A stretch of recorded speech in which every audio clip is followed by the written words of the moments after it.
ГСП онлайн. Городские новости сейчас. В минувшую субботу в пригороде Ухты прошло торжественное открытие детской площадки. Местом организации новой территории для отдыха ребятишек стал район Ухты Югор. Проблема с отсутствием оборудованного места для развлечения детворы была тут давно. И вот, наконец, она решилась благодаря местным коммунистам. Партия КПРФ услышала просьбы жителей Югора и своими силами решила помочь им.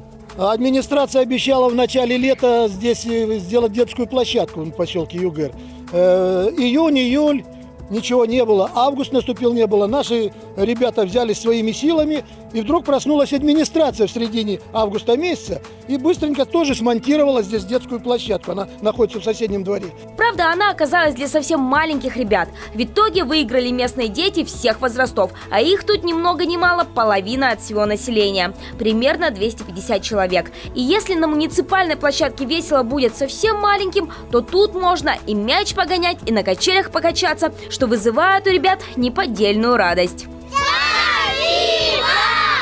Детская радость обошлась в 250 тысяч рублей. Чтобы ребятишки из пригорода не были обделены местом для развлечения, на клич коммунистической партии отозвались и местные предприниматели. Помогали, что называется, всем миром.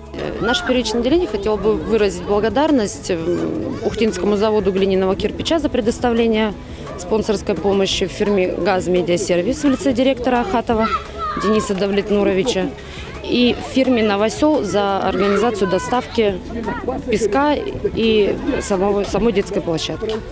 Помимо территории для детей, молодые коммунисты позаботились и о прилегающей территории, отсыпали дорогу рядом с новенькой площадкой. Напомним, это уже не первый их опыт. В прошлом году они занимались благоустройством близлежащего двора.